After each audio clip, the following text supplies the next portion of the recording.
पाकिस्तान और अफगानिस्तान ने ईद के मद्देनजर और सऊदी अरब और तुर्की कतर के अनुरोध पर संघर्ष को अस्थायी रूप से रोके जाने की बुधवार को घोषणा की है। जी आपको बता दें, अफगान सरकार द्वारा इस्लामाबाद पर काबुल में एक पुनर्वास अस्पताल पर हमले में कई लोगों की जानें चली गई और इसके बाद कई लोगों की हत्या का आरोप लगाने के एक दिन बाद ये घोषणा की गई है।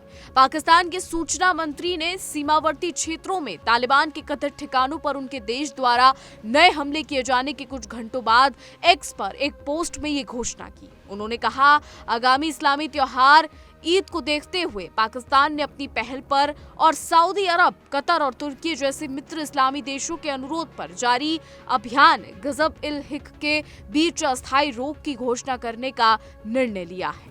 बता दें, तरार ने कहा कि ये विराम 18 से 19 मार्च की मध्यरात्रि से 23 और 24 मार्च की मध्यरात्रि तक लागू रहेगा। हालांकि उन्होंने ये भी कहा कि सीमा पार से किसी भी हमले, ड्रोन हमले या पाकिस्तान के अंदर किसी भी आतंकवादी घटना की स्थिति में अभियान तुरंत फिर से शुरू कर दिया जाएगा।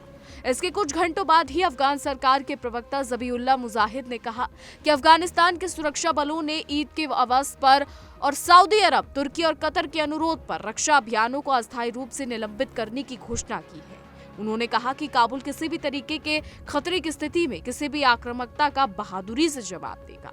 पाकिस्तान की तरफ से किए गए हवाई हमलों में मारे गए लोगों को लेकर तालिबान काफी ज्यादा गुस्से में नजर आ रहा है। अफगानिस्तान के अधिकारियों ने बताया है कि पाकिस्तान के हमलों में सबसे भीषण हमलों में 408 लोगों की मौत हो गई और 265 लोग घायल हुए। हालांकि इस आंकड़े की स्वतंत्र रूप से पुष्टि नहीं की जा सकी है। हालांकि पाकिस्तान ने अफगानिस्तान के इस आरोप को खारिज किया है और उसने ओमिद अस्पताल को निशाना बनाया था।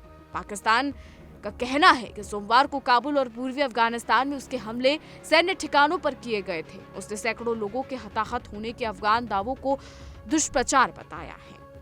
आपको बता दें कि संयुक्त राष्ट्र मानव अधिकार उच्चायुक्त कार्यालय ने अफगानिस्तान की राजधानी काबुल में एक नशा मुक्ति केंद्र पर हुए पाकिस्तानी हवाई हमले की स्वतंत्र और पारदर्शी जांच की मांग की है। इस हमले में करीब कई लोगों की जानें चली गई हैं और कई लोग इसमें घायल भी हुए हैं। यानी अब 18 से 19 मार्च की मध्यरात्रि से लेकर 23 से 24 मार्च की मध्यरात्रि तक पाकिस्तान और अफगानिस्तान के बीच में सीज फायर रहेगा। यानी ईद के मौके पर दोनों देश नहीं लड़ रहे हैं और पाकिस्तान और अफगानिस्तान दोनों ही ये कह रहे हैं कि सऊदी, कतर और तुर्की के कहने पर जो है ये सीज फायर हुआ है। तो अब ऐसे में बड़ा सवाल ये उठता है कि क्या उसके बाद दोनों देश आपस में फिर से भीषण हमले करेंगे, क्योंकि अफगानिस्तान लगातार पाकिस्तान पर हमले कर रहा है, वहीं पाकिस्तान लगातार अफगानिस्तान पर हमले कर रहा है। पाकिस्तान ये तर्क देता है कि अफगानिस्तान में टीटीपी के लड़ाके हैं जिनको अफगानिस्तानी सरकार पनाह दे रही है और वही टीटीपी के लड़ाके पाकिस्तानी आर्मी यानी पाकिस्तानी सेना को मार रही है।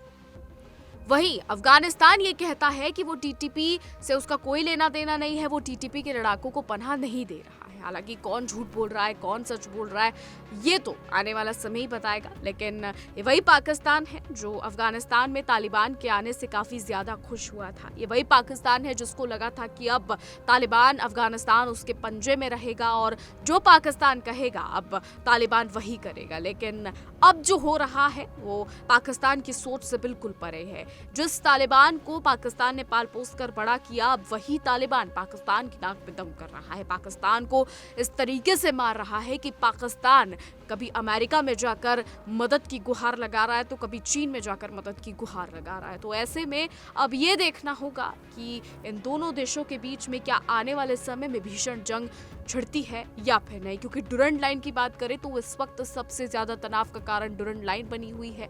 बॉर्डर के आसपास रहने वाले लोगों में काफी ज्यादा दहशत का माहौल है, फिर चाहे पाकिस्तान में हो या फिर अफगानिस्तान में हो। तो अब ये देखना होगा कि क्या कुछ होता है। हालांकि पाकिस्तान में कंगाली इस कदर है कि 23 मार्च को होने वाला कार्यक्रम भी रद्द कर दिया गया है। शहबाज शरीफ अपने देश को संभाल नहीं पा रहे हैं। बहरहाल अब आगे देखना होगा कि क्या कुछ होता है। फिलहाल हमारी आज की रिपोर्ट में बस इतना ही। क्या कुछ राय है आपकी इस पर, क्या कुछ सोचते हैं, कमेंट के जरिए जरूर बताइएगा। और ऐसी देश और दुनिया की तमाम बड़ी खबरें जानने के लिए देखते रहिए इंडिया डेली। देखिए इंडिया डेली 24/7 अब आपके स्मार्ट टीवी पर। इंडिया डेली मौजूद है सभी डिजिटल प्लेटफॉर्म पर लाइव और लगातार। इंडिया डेली 24/7 हर दिन राष्ट्र को समर्पित।